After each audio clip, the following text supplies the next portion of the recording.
Ну, погода была очень плохая, и мне казалось, что очень опасно лететь. И я все время во время полета чувствовал, в общем-то, страх, что, в общем, это было довольно опасно. И вертолет летел очень низко над землей.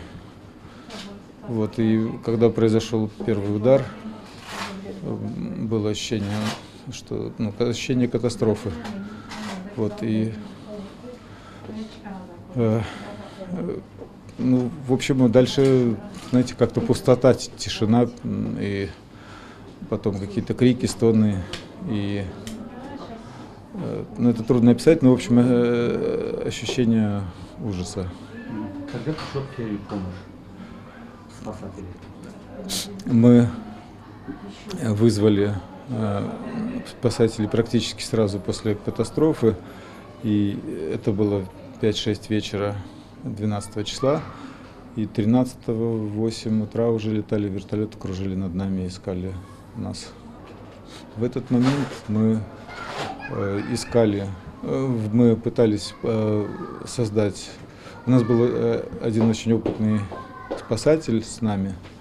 Он знал, как подавать сигналы вертолета, он знал, что делать. Он, в общем, создал посадочную площадку для них и знаки навигационные какие-то. И вот мы пытались всячески создать,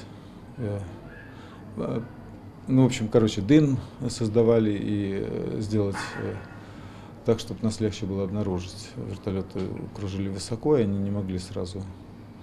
Завтра утром вас нашли, да? Да, на следующий день утром. Ночью мы поставили палатки, залезли в палатки, согревались, ждали, когда наступит утро, когда выйдет солнце и будет тепло.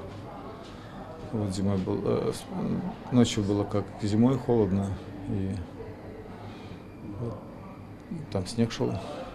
Ну, конечно, страшно, вертолет упал. Мало было шансов, что вообще кто-то выживет. Вот, нам повезло. А погибших вы знали, да? Это друзья, близкие, знакомые? Кто погиб, да? Нет, я лично, тех, кто погиб, лично я не знал, потому что там, в общем-то, летели люди разные. Заранее не обязательно все друг другом знакомые. Вот.